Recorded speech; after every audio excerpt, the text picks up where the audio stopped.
Welcome to the Great Coaches Podcast.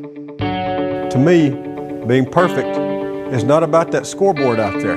This is a chance of a lifetime. When you can understand the person, you can then work towards a common goal. We are all on the same team. Know your role and do it to the best of your ability.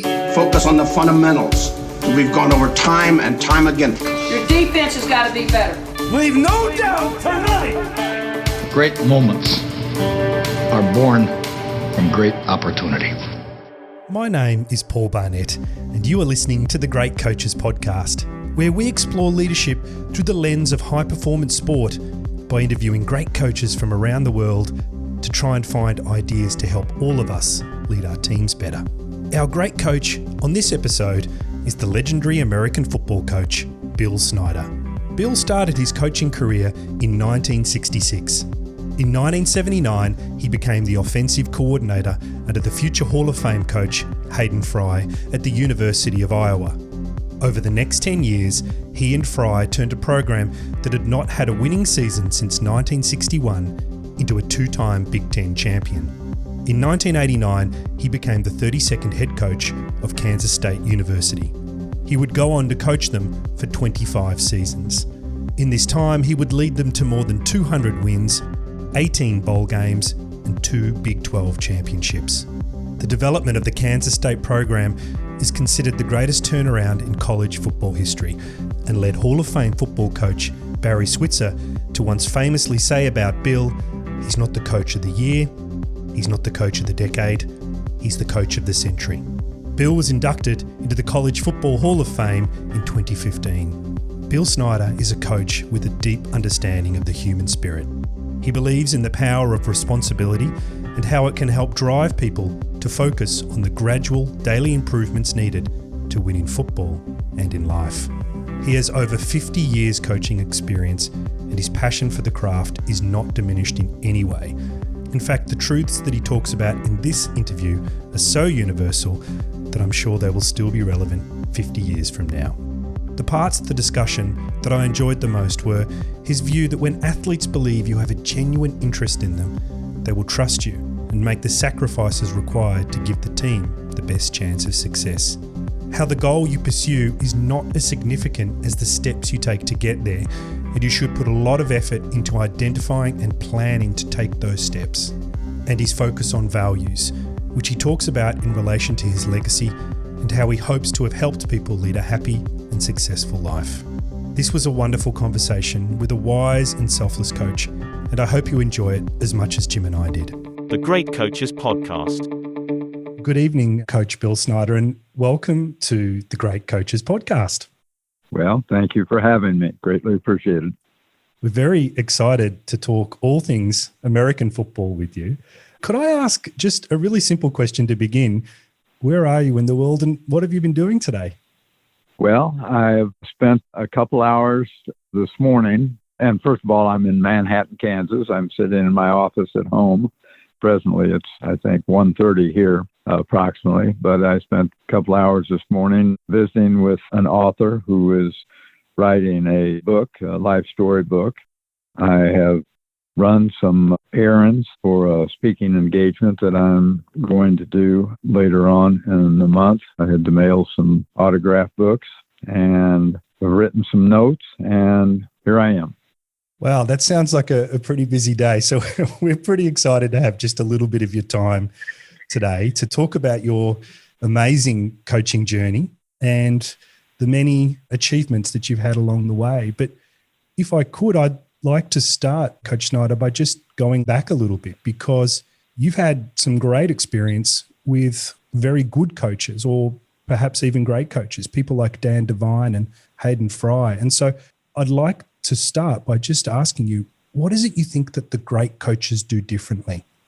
Well, first and foremost, I think most all coaches, successful or otherwise, are different.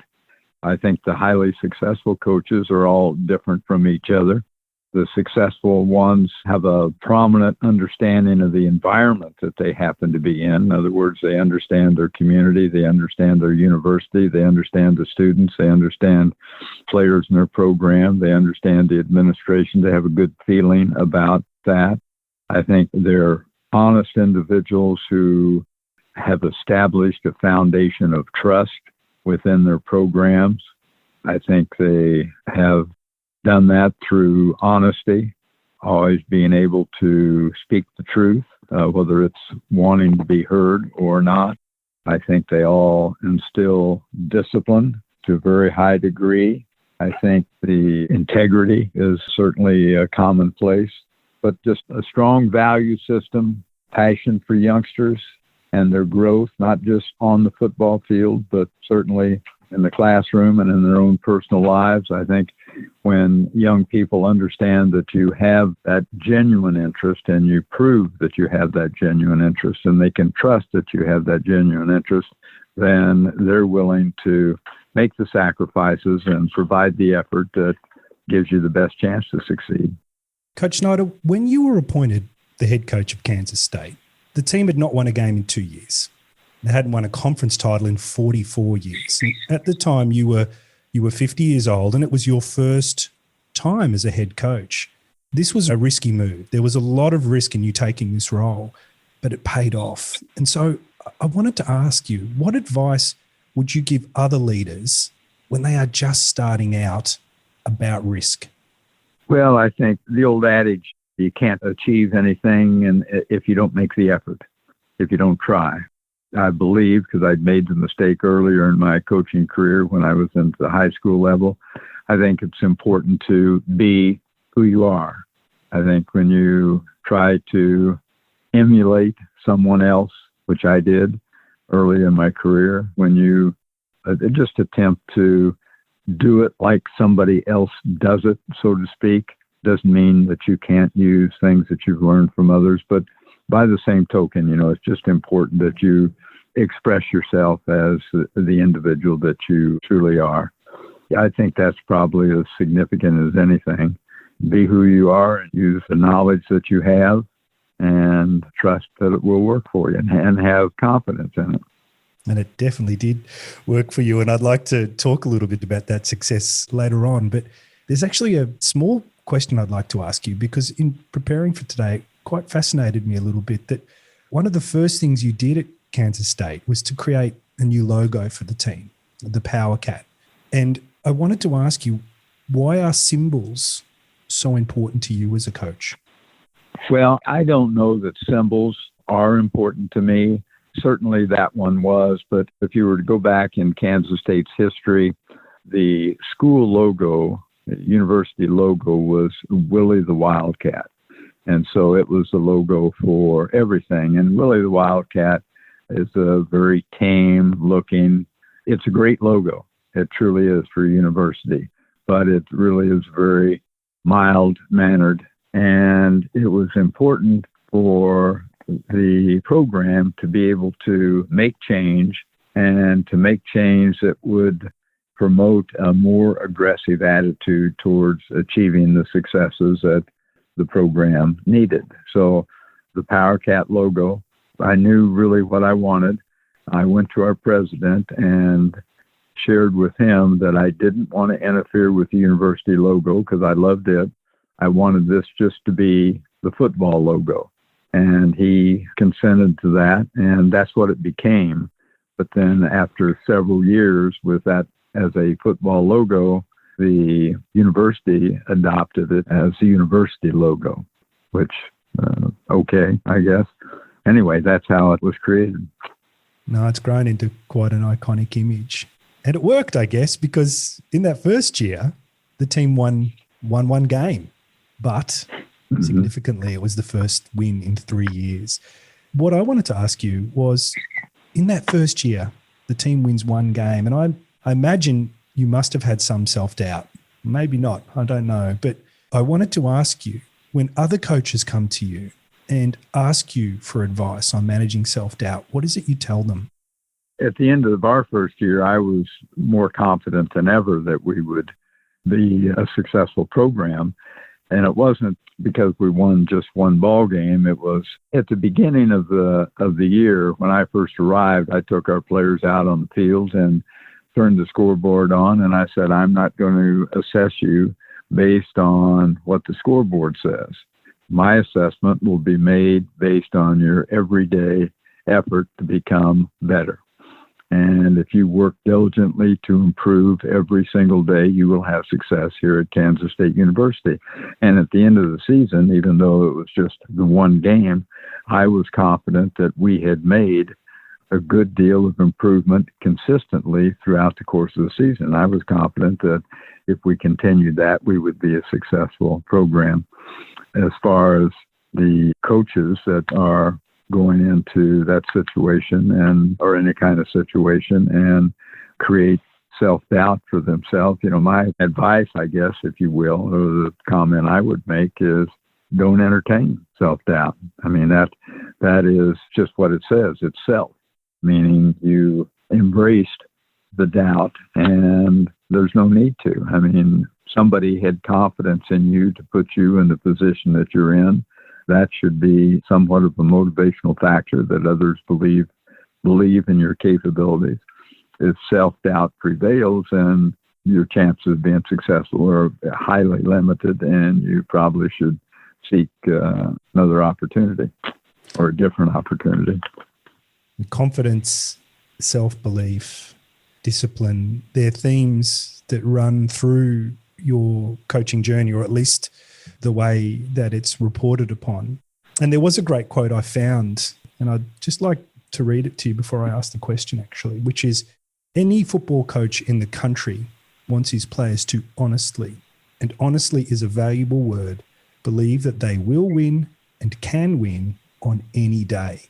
I thought this was such a wonderful idea because many coaches, and you see it in press, they talk about reasonable expectations for the season or their goals for the coming year, and they don't always have such strong belief. So if there were other coaches listening and they had a team that was struggling perhaps, and maybe the title is out of their reach, what advice would you give them on building this kind of strong self-belief within the team? Well, I think it's not about as I had indicated, it's not about the ultimate goal as much as it is what would you say, objectives. I think the approach too often, I think coaches enter into a program, and particularly ones that have had no success or limited success, and identify that ultimate goal that they want to achieve. As I said, the goal is not as significant as the steps that it takes to get there. And the important thing is to scrutinize and identify the objectives or the steps that it takes to achieve the goals. We all know what the goals are in most programs, is to win it all, so to speak. That wasn't truly necessarily ours, but by the same token, the goals were high. And the important thing, though, was still the steps that it took. And when you identify the small objectives or steps, something that they can achieve or work towards achieving every single day that take them closer to whatever that established goal might be. And the value of that is that each step that you take is not as complex as the entirety of achieving the goal, but it does create success. And it allows an individual to feel as though there has been accomplishment. I achieved this small objective, whether it's just going to class, going to every class today, asking questions in the classroom, something that is an improvement, and it's an objective that will help me reach my ultimate goal. And consequently, the achieving of those small objectives adds to the feeling that you are achieving success, and that goal becomes more viable, becomes something that you believe that you definitely can achieve because you've proven that you're moving closer and closer and closer to it. I don't know if I explained that very well, but that was our approach. No, you did. And I'd like to actually ask you about steps, actually, because the context is that in your second season as a coach, things start to improve. The team finishes with a winning record, 7-4. And then 2 years later in 93, you win the Copper Bowl. And this starts this amazing streak of 11 consecutive bowl appearances that result in 6 wins. It really is such an amazing turnaround of the Kansas State program, and so much has been written about that. But what I'd like to do actually is, with the comfort of time and the ability to look back, are you able to identify any steps or anything that really started that streak? Well, you didn't have the numbers accurate. We won 1 ball game in the first year. We won 4 in the second year. Then we won 5, and then we won 7, and then we won 9, and then we won 11 for the next, 4 or 5 years. Won 11 ball games in the next 6 out of 7 years. But as you look at that, you see just gradual improvement. And that was the foundation, as I mentioned before, was the foundation of our program, that gradual daily improvement that allows you to take steps closer and closer and closer to what your main goal happens to be.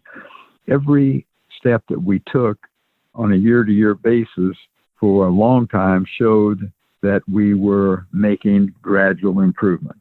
It wasn't anything that just blossomed out of the sand like Las Vegas. It was just very gradual steps. And to me, when that foundation is built that way, that it becomes a firmer foundation and one that is stronger and one that doesn't erode quickly. And I think the many years of continued success, just a little bit of improvement each year, was beneficial to us as new young people came into the program, and we addressed the philosophy, so to speak, of daily improvement. We could take each youngster back to the history of the program and show how that gradual improvement had taken place in the program year after year because of what the young people in our program had done in the way of improvement, individual improvement, every single day. Coach Snyder, my apologies for getting my research wrong. That I was hoping I wouldn't get that, but I will try better next time. I'll try to have marginal gains or marginal improvements when I get around to interviewing my next coach. I'd like to just talk about one of your old quarterbacks, actually, Joe Huebner. And he said, quote, "Coach Snyder is a perfectionist. Every day he wants everything to be perfect." And perfection's as a double-edged sword. Some people think that it prevents you from taking risks or developing. And then there's another view that says driving and striving for perfection is such an important thing. Why is perfection so important to you? I do believe in the latter, but I also understand that, yes, perfection is, in all likelihood, is not going to be reached. But the old adage, the higher you reach, probably the higher you achieve. And by saying we're not reaching perfection, we are allowing an individual to accept less than his best. And what's perfect for one individual is not perfect for another. If I can ask for your best performance and John's best performance, his best performance may not equal yours, but by the same token, he's doing the best that he can. And so when I ask for perfection, I was asking for each individual, and I explained this to our players, each individual to be the very best that they could be in all facets of their life every single minute and every single day of their life. And in striving for that, you at least land in the highest spot that you possibly can. And like I said, it may not be that highest step of perfection, but it's much higher than it would have been if you weren't striving to be the very best that you could. No, it's a wonderful answer. And I think the definition of perfection and it used in that context is something that can inspire all of us, whether we're football players or whether we're just trying to improve at running a podcast or doing your maths homework. I think it's a great example. Coach Snyder, you have such a big coaching tree. I'm not even going to attempt to read through all the people that have spent time with you and gone on to be head coaches or assistant coaches in other wonderful organizations. But what I'd like to ask you is, when these people ring you for advice, what are the types of things or the most common questions they're asking of you, and what do you tell them? It's different from one individual to the other. They all ask about different questions. in regards to some about different off-the-field programs that we have had, and they would like to know about those programs, our community service programs, our in-school programs, our relationships with entities within the community, the university and faculty, and et cetera. Things that we have always made very prominent in our program that coaches have heard about and will ask about. Some of it is questions about schematically, about offenses or defenses or special teams. Some of it is about developing individuals from a variety of different standpoints. The most common question is how to develop them as athletes. I mean, it borders on numerous different topics. You have a very active community life. It's a theme that runs through both yours and your extended family. You've worked for many organisations. The Changing Lives campaign was one that I could see online, and there's many other education-focused groups. How has participation in these groups really helped you develop as a leader? Well, I think it has. So many of them have allowed me to understand what our needs are, whether it happens to be with the university, whether it happens to be with our community, whether it happens to be within our state and several organizations outside of, including, but outside also of the state of Kansas, and to understand what their needs are. The governor and I started what is called Kansas Mentors, and it's a mentoring initiative throughout the state of Kansas to try to get mentoring programs and young people connected, and allowed me to come into contact with more and more information about what is going on with our youth society in a given segment of time. We have Kansas Leadership Center, which she and I also helped initiate, and to helped us define, or helped me, she already knew, but it helped me to define what the needs were of communities within the state of Kansas, small communities that were losing population, etc., what we could do in terms of leadership to assist statewide communities. The Kansas School of Leadership Studies, they initiated which I helped many, many years ago. They wrote a book about it, which were about leadership lessons from Bill Snyder, which became the textbook for leadership classes at Kansas State. And we only had 2 classes. And it became important to me to help others who also had the same interest to initiate a broader-based program in leadership at Kansas State, which we did, and the leadership program, Leadership School, here now houses more students than any other major field of study, which is significant, I think, in terms of the student acceptance of studying leadership. Anyway, it goes on and on and on, just a number of different things like that. Well, thank you for sharing that, Coach Snyder. I think, leadership has become such an important topic, particularly in the last days with what we're seeing in some parts of the world, particularly in America. And I think we're turning towards a broader cross-section of society looking for leadership. And I think a lot of the times that does come from sports coaches who have such a profound influence on the development of young people within their teams. So it resonates with me when you talk about starting leadership development. It must be something that you're very proud of.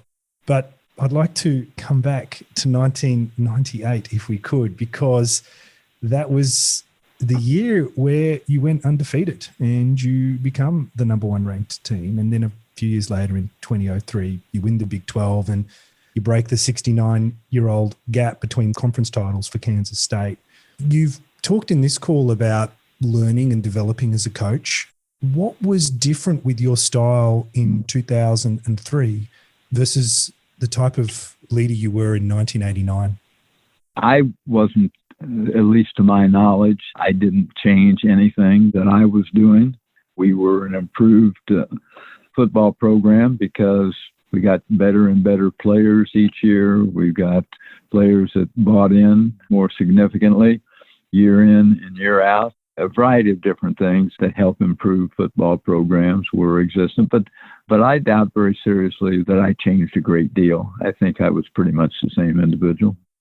Well, consistency, I guess, is one of the themes that you also talked about in Great Coaches. So I'm not surprised that you answered the question that way. Mm-hmm. Coach Snyder, the schemes you implemented at Kansas State weren't overly complicated, but they seemed instead to be predicated on players knowing their role and fulfilling it. What are the critical elements of creating a culture where players are more focused on the team and their role and not primarily themselves? Well, it gets harder and harder probably every year would be my guess. But I think there's a variety of different things. I think you address it on a very consistent basis, day in and day out. I think creating team activities outside of football becomes significant. A lot of coaches are doing that in this day and age where they can have a community effort in achieving goals outside of football becomes significant. I think being able to do things like help the community well-being, to go into schools and present programs to elementary schools and junior high and high schools as a team, to be able to compete against each other in a variety of different activities outside of football that allow you to become competitive like you would in practice with an offense against a defense, and yet gain respect for what the other individual is doing. I think creating a program in which there is for lack of a better word, a big brother when you enter the program, someone that's older, that's been in the program, that can help you realize the value of togetherness and the value of all the intrinsic values that we try to address in our program, and the necessity for it to be team related and the consequence of team effort, so that it's something that everyone is invested in. Well, I think just the normal value system that you would teach your children are things that we spent a great deal of time on, and had our players spend time talking with each other about it. We had a unity sharing program that every day after practice or after meetings, whatever, they would pair off. If there were 130 players in our program, then there'd be 65 pairs of two, and they'd have a topic and they would discuss it with each other. And some of them were difficult topics that were about their own personal lives and things that they wouldn't share with someone that they didn't really trust. And we would rotate that group so every individual eventually got to visit with every other individual on the team. And that helped draw them closer together. As I said, we promoted a value system, and we had a program for each of the values, such as commitment and unselfishness and responsibility and consistency and leadership and no self-limitations, not giving up, and enthusiasm and effort, self-discipline and toughness, and that concept of daily improvement every day. All those things were more than just words to us, not just something that you can put up on a locker room wall and expect players to all of a sudden adapt that. Those are things each of those values, we had a program in place in order to enhance those and teach those to young people in our program. It's a wonderful way of bringing those values to life. Thank you for sharing that story. And I'd actually like to ask you a little bit more about the Wildcat goals. But before we get there, I'd like to talk about family, because that's a really important value for you as well. And your family's been an integral part of your coaching success. Your son was on your staff, which as a father myself, I can only imagine how satisfying that must have been for you. And of course, there's a stadium named after your family as well. How have you managed to find this balance between work, family, leadership, community in your life? And what advice can you give to all of us on trying to find that balance? I'm a big scheduler. I have all the charts and diaries, et cetera, but I schedule my day. And it doesn't mean that I can always adhere to it, but I try diligently to do that. And within that scheduling, I set certain times to call each of my children or see each of my children, whatever the case may be, grandchildren as well, wife. And I've tried diligently to make those contacts. I have probably for the last 25 years or so, I've made an attempt virtually, there are exceptions, but virtually every single day of my life to contact each and every one of those family members. Most of the time it's by telephone, sometimes it's in person, sometimes it's very seldom, but sometimes it has to be texting or emailing. But more often than not, it's by telephone call. And it's just a matter of making it part of what I do every day. And it's part of the schedule. That hasn't changed. They are significant, as you indicated. We have two boys.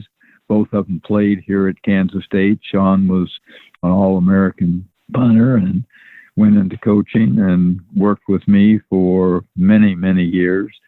Did so much in our program. He was special teams coordinator. He was associate head coach. He was director of operations. He held all those titles at one time.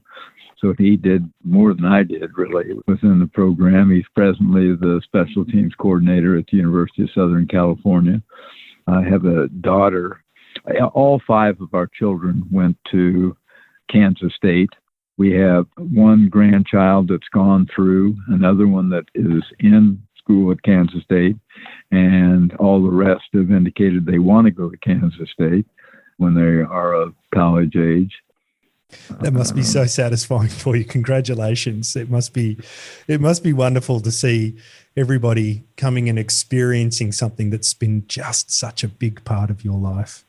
Well, for instance, our youngest daughter, Whitney, was an equestrian rider. She rode horses all of her life, and she was on the equestrian team at Kansas State University and was an All-American equestrian rider.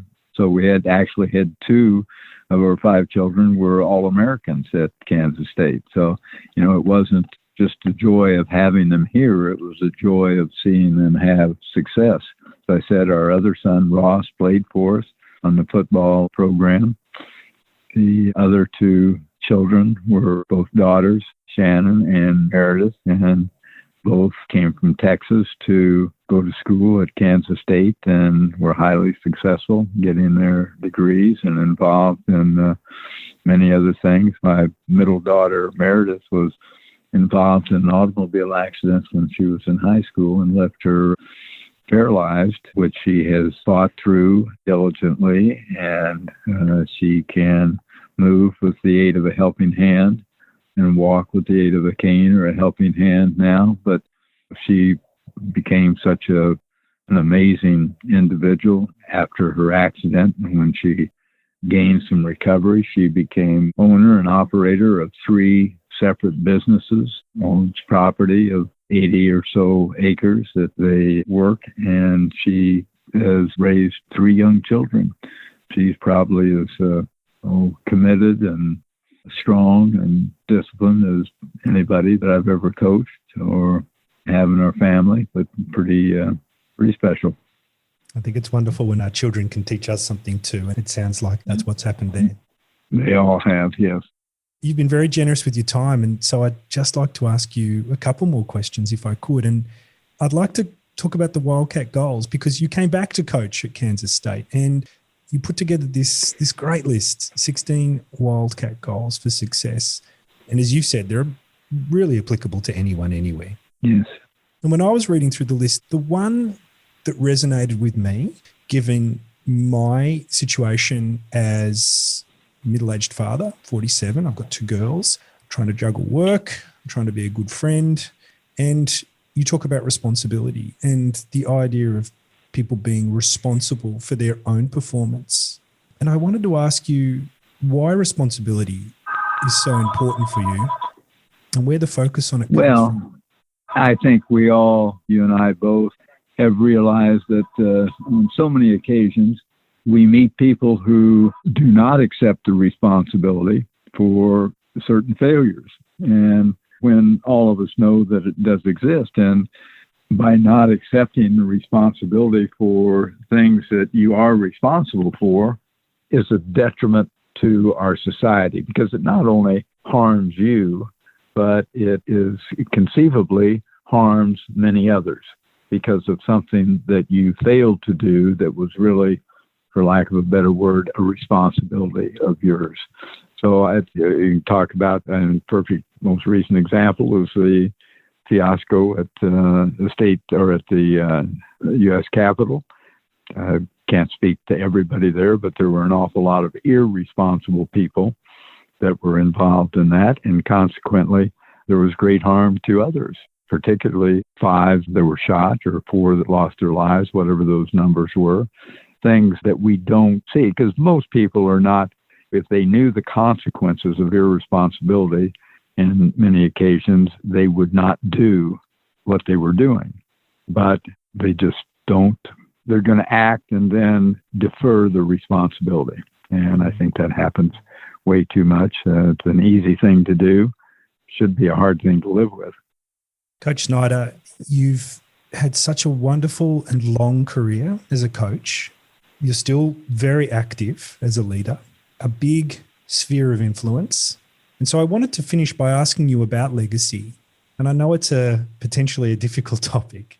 If we were to ask the many, many men and women who have worked with you over the years, what would they say is the legacy that you've left as a coach? Well, I can only go by what young people that have been in our program have shared with me. I probably have, well, first of all, I'm a hoarder. I save everything that I have. So in all my years of coaching, everything that came across my desk, I have. And I have countless boxes full of letters and cards and emails, et cetera, from young people that have been in our program. And even though they express it in a variety of different ways, the essence or the theme that runs through each and every one of them is that they are enjoying successes, varying degrees, of course, in their lives. And they have done so because of the values that were taught to them in our football program at Kansas State University. And they express, in many cases, the values that they learned and how important they have been and the meaning that they've had in their lives. And that's the most significant thing that I think a leader or a coach can possibly do. And I'm comfortable that that's the legacy. Coach Snyder, thank you so much for your time today. It's been a real honor and a real privilege to spend some time with you and listen to your thoughts. Still so relevant today after such a long and illustrious career. Thank you very much for your time. Well, you're quite welcome. And thank you all for having an interest in the right things, so to speak. And I appreciate that. Enjoyed visiting with you. And wish you all well. Stay safe. The Great Coaches Podcast. Hi everyone, it's Jim here. You've been listening to our discussion with college football coach Bill Snyder. Bill has had a tremendous coaching career. His views on assessing people, not on the scoreboard, but on their everyday effort to get better, really resonated strongly with me. I think it's especially relevant in this moment in history, when many of the normal statistics and numbers that we use to guide our lives have been turned upside down by the global COVID pandemic. I also enjoyed his thoughts on responsibility and how he connected it to the storming of the United States Capitol in January 2021. And we've popped a link to Bill's book, Leadership Lessons from Bill Snyder, in the show notes. Coming up next on the Great Coaches Podcast, we'll be speaking to cricket coach Mark Coles. I think a lot of what a coach does is give them that belief that they can play at that level and give them a very clear understanding of the role that they're going to play in the team. And I think once players understand the role that they play in the team, that will then give them that confidence to be able to execute that role. So part of what I've learned in my role is to really give that player a real clear understanding and clarity around what their role is. And just before we go, Coaches are not usually the type of people who seek the spotlight, and so if you can put us in contact with a great coach that you know has a unique story to share, we would love to hear from you. You can contact us using the details in the show notes.